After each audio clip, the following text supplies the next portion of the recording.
In the streets of our cities, towns and villages, thousands of derelict buildings and sites sit idle, some abandoned for decades. Registers of these derelict sites are meant to be kept by local authorities and are supposed to be public. But when they're published online, crucial details are often missing. The owners. And that's the gap I set out to fill. It's taken me 3 years to extract the owner details from the councils. Some councils cooperated, most refused. An appeal to the Information Commissioner eventually yielded orders to councils to give us the full information.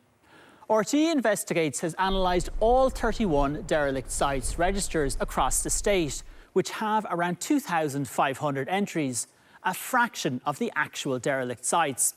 But I'll come back to that later. First, here's what we found. The majority are owned by private individuals, but we found multiple entries associated with state entities, publicly funded charities or religious organisations. These include the HSE, CIE, the OPW, the Department of Education and church-related entities. These include sites like this in a residential area in North Dublin's inner city, to this large hall here in the heart of Castlereagh, County Roscommon, to this old Garda station here on the main street in Smithborough, Monaghan, and this former hospital here, originally a workhouse in Wexford, office buildings like this property in Cork city centre, and this site here owned by CIE on the outskirts of Limerick city. In fact, CIE has a total of 8 sites on registers, including this row of terraced buildings in Mullingar, County Westmeath, these 3 detached houses in Selbridge, County Kildare, and these properties near the Phoenix Park in Dublin city centre. We asked CIE why these properties were derelict and not brought into use. It said some are part of planned project works, while others are for future operational use, with one property subject to an issue of disputed occupation. It's not just state entities. Private companies like fast food giant Supermax and its owner Pat McDonough have sites on the derelict register. For example, in Roscrea, County Tipperary, this former factory was acquired by the Supermax boss in 2000. Another site in Carrickmacross, County Monaghan, located at the back of the main street, is also on the register. A spokesperson for Supermax told us these properties are commercial sites and are at various stages of redevelopment, renovation or engagement with the relevant local authority. I mentioned the registers only contain a fraction of what is actually derelict, and that's because many councils are not registering derelict sites when some say they should be. In Athlone, County Westmeath, Respond, a publicly funded charity, owns derelict sites, yet none of them are on the council's register. We found that Respond owns 4 derelict houses in this housing estate. This one, and this one here, and around the corner, this one. It means people like Katie Toohey, who lives in Athlone and has been on the housing waiting list for nearly 2 years, may wait longer for a home to become available. It would mean so much to me having my own house, not for me but for the kids, where they could call a home properly and have their own bedroom space. 22-year-old Katie doesn't live far from the Respond houses. It's absolutely awful. I'm not the only one in this situation either, not alone, and there's so many houses boarded up and it's awful for everyone in the situation to see, because they could be living in them houses, people could be having their own homes and they could be in use.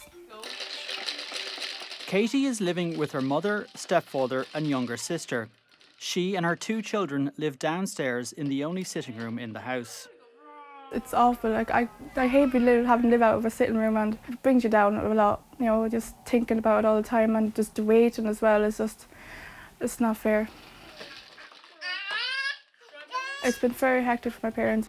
The effects it'll have on everyone, I suppose. It's not fair them having to give up their sitting room and for us to live in it, and them being up in their room majority of the time. It's just heartbreaking. The council has offered Katie HAP, financial support in the private rented sector. But Katie says this isn't an option. The prices are still way too high, and many landlords won't even accept it at all, especially around that loan. For now, Katie must wait. It would mean the world to me to be able to get one of them houses. The difference it would make, just not for me, but my kids, being able to have a place to call home.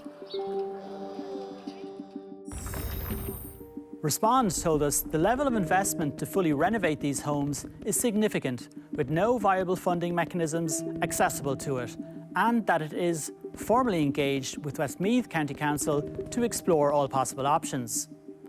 Westmeath County Council said the process to include these properties on the register is currently underway. And the HSE has a number of derelict sites across multiple councils that are not registered, even though the HSE itself has classed these properties as derelict. Like this old gate lodge at St Dibna's Hospital in County Carlow, and another similar gate lodge at St Loman's Hospital in County Westmeath. The HSE told us that due to the small size of the Carlow building, its uses are limited for modern healthcare, and it continues to review future potential uses. As for the Gate Lodge in Westmeath, the HSE said it is actively engaged in bringing this property back into use by incorporating it into the development of an adjacent site. We asked the councils why they haven't registered these sites. Westmeath County Council told us it is in the process of assessing this property under the derelict sites legislation. Carlow County Council said the site does not meet the threshold for inclusion on the derelict sites register. Wicklow County Council has only 2 sites on its register, but local politicians say this vastly understates the true scale of dereliction in the county. Take this 2-storey building on the main street in Arklow town. It's not on the derelict sites register. What bothers me most about the condition of 56 Main Street is that I've been here for almost 8 years and it just continues to get worse and worse and become more derelict. But it's so central to the heart of the main street, and it's right between the river and the beautiful library and lovely cafes, and it's absolutely deplorable, and it just sits and sits and sits. One of the reasons I live in Arklow is I love nature, I'm an artist. You know, I love the small town community feel of it, and these buildings just completely violate that. They completely say, nobody cares, it doesn't matter, aesthetics aren't important. I think it matters a lot, and I think it says a lot, and it says all the wrong things you don't want said about where you live. It's important for these derelict buildings for something to happen, because the people of this community have put up with it for far too long, and the people in leadership haven't done enough. Wicklow County Council told us the owner of 56 Main Street has indicated their intentions regarding development, and where a planning application is not forthcoming within a short period, the council will again review for inclusion on the derelict sites register. A spokesperson for the owner said that development plans have been delayed due to sewage issues in the town. Once a site is listed as derelict, it paves the way for councils to take more proactive measures to force owners to bring the properties into use. This includes a yearly levy of 7% of the property's market value. Remember the CIE sites from earlier? Well, some of those sites were levied. And since 2020, the state-owned CIE has paid over €200,000 to local authorities. And the HSE has paid €377,000 on one site in Dublin. In effect, the state is fining itself. But some councils don't impose any levy because imposing this levy is optional. And figures show that even when a levy is imposed, only a fraction is collected. Between 2021 and 2024, €25 million in levies were imposed, yet just €3.2 million, that's 13%, was actually collected.